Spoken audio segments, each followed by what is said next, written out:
저는 춘천 한마음교회의 한우희입니다. 저는 욕심으로 가득 차 나만을 위한 꿈을 찾아 헤매다가 인생의 진정한 주인을 만나 하나님의 꿈을 위해 살게 된 간증을 나누고자 합니다. 저는 부천에서 학원을 운영하시던 부모님 밑에서 태어났어요. 학원연합회 분과위원장으로 활동하셨던 아버지 덕분에 어려서부터 눈부신 배움의 혜택을 누릴 수 있었습니다. 누군가 제게 뭐뭐 배워? 라고 물어보면 손가락을 쭉 펴고 피아노, 속셈, 영어, 미술, 컴퓨터, 플룻, 무용, 장구, 웅변, 동화 구연이요 라고 랩을 하듯 빠르게 말한 만큼 학원 스케줄로 하루가 꽉 차 있었어요.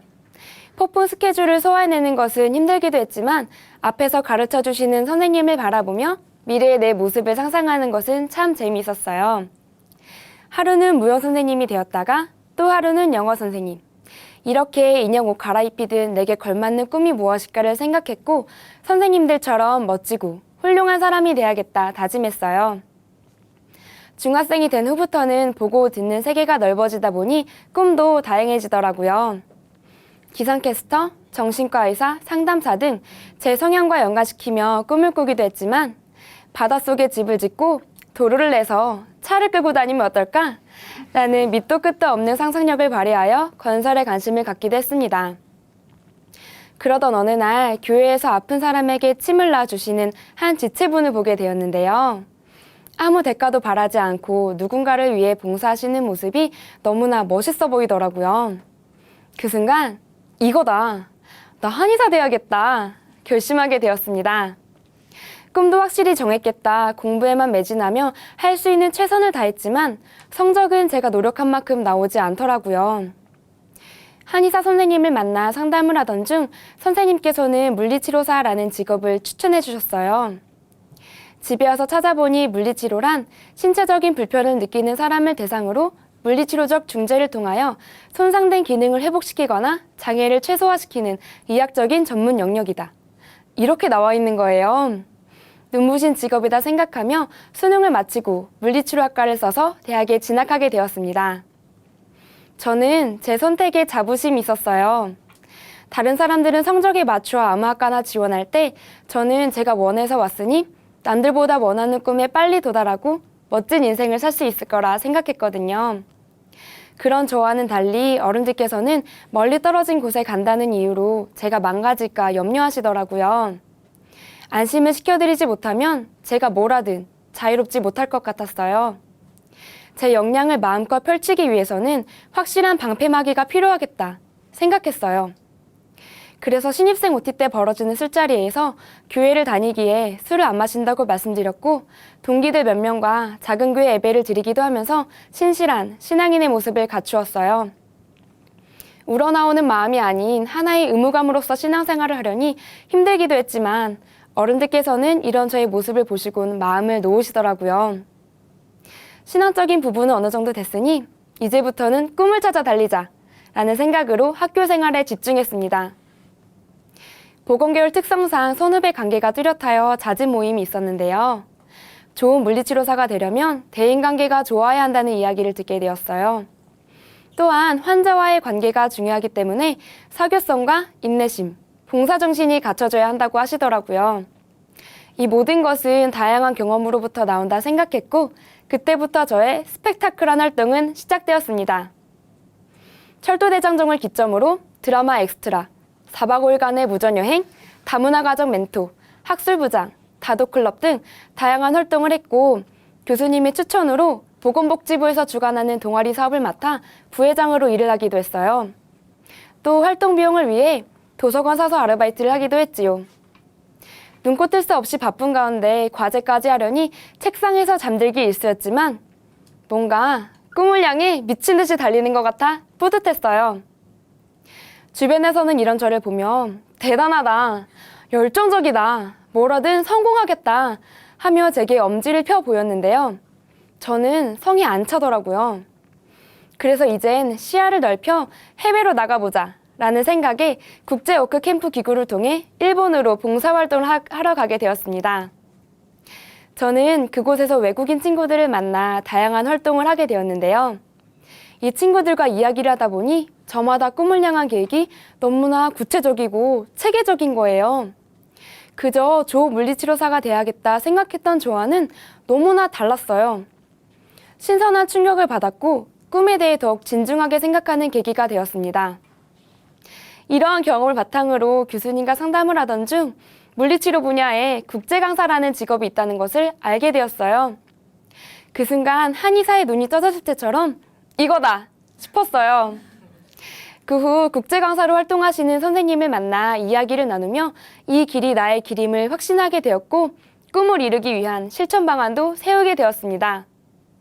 누군가 제게 꿈이 뭐냐고 물어보면 난 국제 강사가 될 거야 라고 말하며 마음을 다잡았습니다. 늘 주변으로부터 인정을 받았고 부모님에게도 믿음직하고 자랑스러운 딸이었어요. 제가 가는 길에 대해 브레이크가 걸리는 것도 없으니 뭐 하나 부족한 게 없었어요. 그러다 실습을 나가게 되었는데요. 뜻하지 않게 제가 가는 길에 대해 브레이크가 걸리게 되었어요.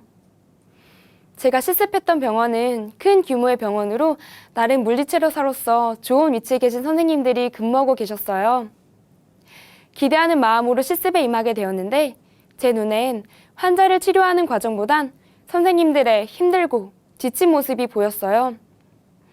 이곳에 계신 선생님들도 다 뜻이 있고 계획이 있어서 오셨을 텐데 왜 기쁨과 생기가 없을까?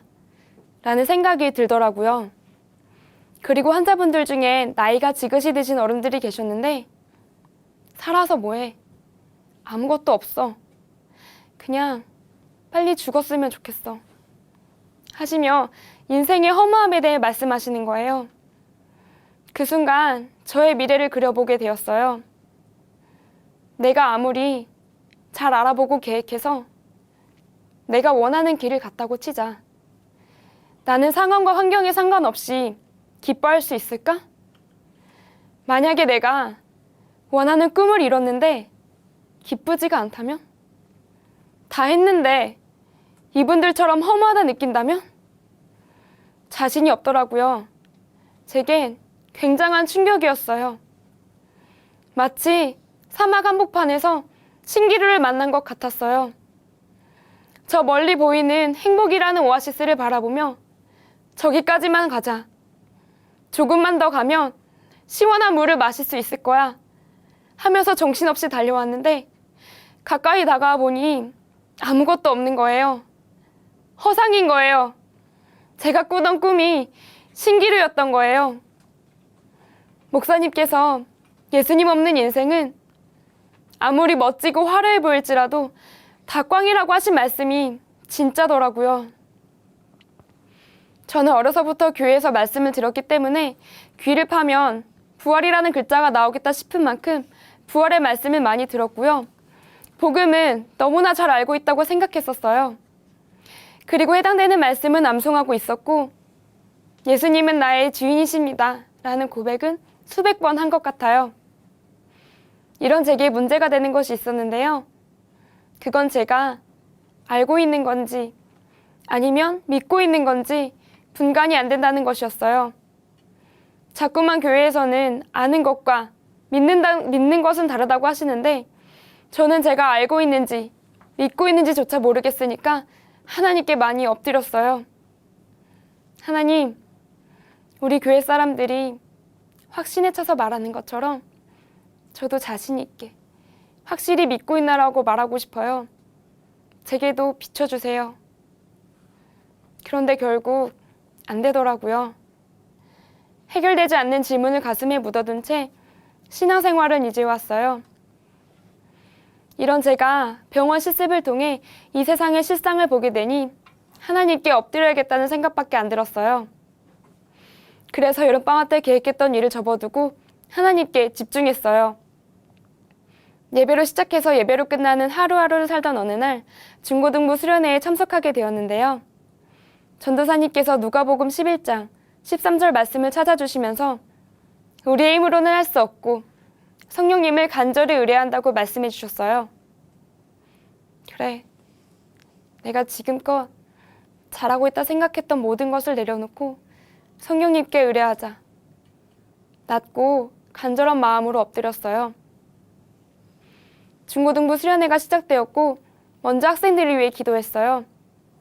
그런데 그때 제 마음속에 강한 외침이 있었어요. 부활! 역사적인 사실! 너를 보지 말고 나를 봐라. 아이들을 위해 기도하는 중에 뜬금없다 생각했는데 그 순간 저도 잊고 살았던, 아니 잊고 싶어 묻어두었던 저를 붙잡고 있던 생각들이 하나하나 떠올랐어요. 저의 고질적인 생각들이 예수님이 부활하셨어 라는 외침으로 순식간에 가지치기가 되기 시작했어요. 나는 안 돼. 아니야, 예수님이 부활하셨어. 아무리 간절하게 의뢰해봤자 늘 똑같을 거야. 아니야, 예수님이 부활하셨어. 내 신앙은 아무리 해도 성장하지 않아. 아니야, 예수님이 부활하셨어. 부활은 역사적인 사실이라는 것이 뚜렷해지면서 성경의 모든 말씀이 하나님의 말씀임이 믿어지며 실제가 되었어요. 그 순간 다 이루었다 하신 말씀이 생각났어요. 다 이루었다.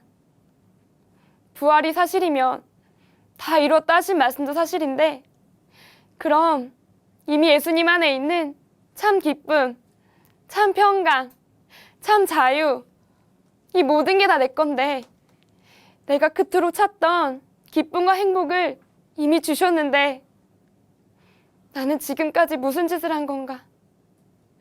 입술로는 예수님이 내 주인이라고 내 인생 주를 위해 살겠다고 고백하면서 마음 중심에서는 내 행복 내가 알아서 찾아갈게요. 내 힘으로 내 노력으로 충분하니까 방해하지 마시고 그냥 내버려 두세요. 이렇게 예수님을 무시하고 있었어요. 내가 예수님을 믿지 않았구나. 내 마음에서 예수님을 버렸구나. 하나님께 통회하며 회개했어요. 처음으로 하나님 앞에 굴복했어요. 무엇을 잃어버리라 라는 생각으로 나의 미래를 그려왔고 내 꿈을 찾고자 노력도 했어요. 겉으로 보기엔 옳은 행동이니까 그럴싸하게 보였지만 이 모든 것은 내가 주인된 삶의 결과였을 뿐 거기에는 예수님이 없었어요. 마음이 높아 하나님의 말씀을 그대로 받지 못했고 세상이 눈이 멀어 예수님의 부활을 바라보지 못했던 저를 불쌍히 여겨주시고 회개할 기회를 주신 하나님께 진심으로 감사를 드리며 예수님을 나의 주인으로 영접했어요. 그 후 하나님께 제가 갈 길에 대해 전적으로 의뢰하는 가운데 내가 그리스도와 함께 십자가에 못 박혔나니 그런즉 이제는 내가 산 것이 아니오 오직 내 안에 그리스도께서 사신 것이라 성경 말씀이 생각났어요. 2000년 전에 예수님께서 십자가에 못 박혀 돌아가실 때 내가 주인 되어 살던 내 사람 안에는 이미 죽었고 오직 주를 위해 사는 자가 되었음에 중심으로 아멘이 되었어요. 더 이상 내 꿈을 위해 사는 존재가 아니라 하나님의 꿈을 위해 사는 존재가 되어버린 것입니다. 하나님의 꿈은 모든 민족이 구원을 얻는 것이잖아요. 이 꿈을 이뤄드리기 위해 제가 할 수 있는 일은 복음을 전하는 것이더라고요. 이것을 알게 된 순간 하나님 아버지의 마음이라는 찬양이 생각났어요. 그저 멜로디가 좋아 즐겨 부르던 이 찬양이 어느새 하나님께 소원하며 기도하는 기도 제목이 되었어요. 나의 마음이 아버지의 마음 알아 내 모든 뜻 아버지의 뜻이 될 수 있기를 내 모든 삶 당신의 삶 되기를 간절히 기도했어요. 모든 초점이 하나님의 꿈인 복음 전하는 것에 맞춰지다 보니 개강 후 학교로 돌아가자마자 작은 교회 친구들과 함께 새벽 기도를 시작했어요. 기숙사 방에 모여 예수님 안 믿는 친구들을 위해 간절히 기도했고 큰 기쁨과 확신 가운데 복음을 전했어요. 무엇을 말할까 미리 고민하고 염려하지 않아도 성령님께서 사람과 상황마다 어떤 말씀을 전해야 할지 생각나게 해주셨고 힘있는 말씀 교제로 이끌어 주셨어요. 성령님께서 역사해 주시니 어찌나 흥분되고 기쁘던지 정말 너무나 놀라웠습니다. 이렇게 기쁨이 한 학기가 마무리될 무렵 같은 과 동기 4명이 예수님을 주인으로 영접했고 3개의 작은 교회가 세워져 10명의 친구들과 예배를 드리게 되었어요. 내 꿈을 위해 눈코 뜰 새 없이 바빴던 제가 어느새 새벽 기도 말씀 나눔, 교수님과 상담하다가 말씀 교제, 선배를 만나 전도, 동기를 만나 전도, 작은 교회 말씀 나눔. 이렇게 살고 있더라고요. 말씀을 준비하다 보면 새벽 3시가 되어 잠들 때도 있었지만 아주 기뻤어요. 이 세상에서 잠깐 있다 사라지는 그런 거 말고 영원한 것을 바라보니 신바람 났어요. 제가 3년 반 동안 기도해오던 친구가 있었는데요. 어느 날 이 친구의 마음이 낮아졌음을 알게 되어 복음을 전했더니 예수님을 주인으로 믿겠다고 고백하더라고요. 이 친구는 예수님을 영접한 지 일주일 만에 한 선배를 찾아가 부활을 전했고 갑자기 달라진 모습을 본 주변 사람들은 놀라워했어요. 학기 말에 이 친구에게 편지를 하나 받았는데요. 그 편지에는 이런 말이 쓰여 있었어요. 너에게 고마운 걸 말하라고 하면 100가지는 더 넘지만 그 중에 가장 감사한 건 뭔지 알지? 복음을 들려줘서 고마워.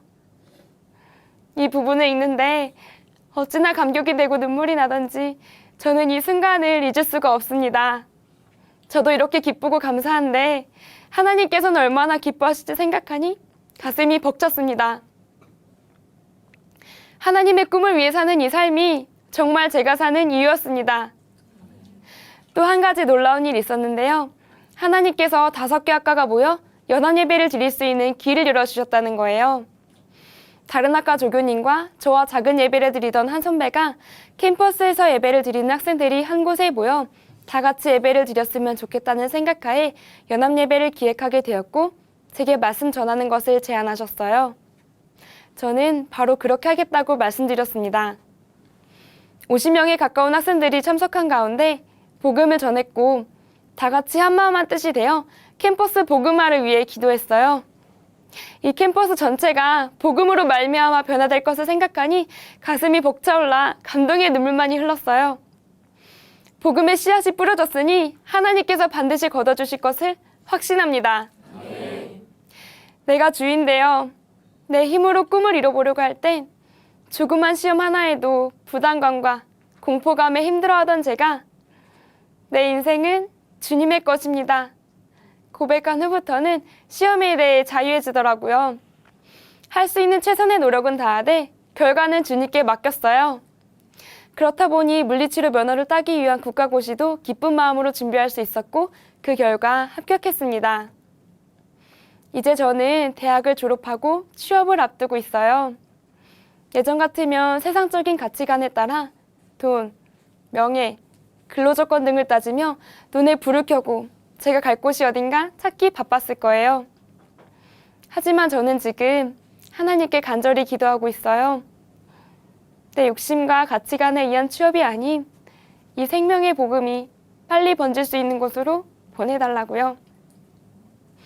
우리 목사님께서는 한 사람의 충성된 사명자가 한 나라를 살린다 말씀하시며 한 사람 한 사람을 세계적인 지도자로 보십니다. 세계적인 지도자.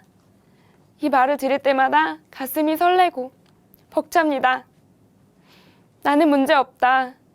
나는 잘하고 있다. 착각하며 꿈을 찾아 산만리를 돌던 제게 생명의 복음을 주시고 부활의 증인으로 삼아주신 하나님께 무한 영광을 드립니다. 예수님은 나의 주인이십니다. 감사합니다.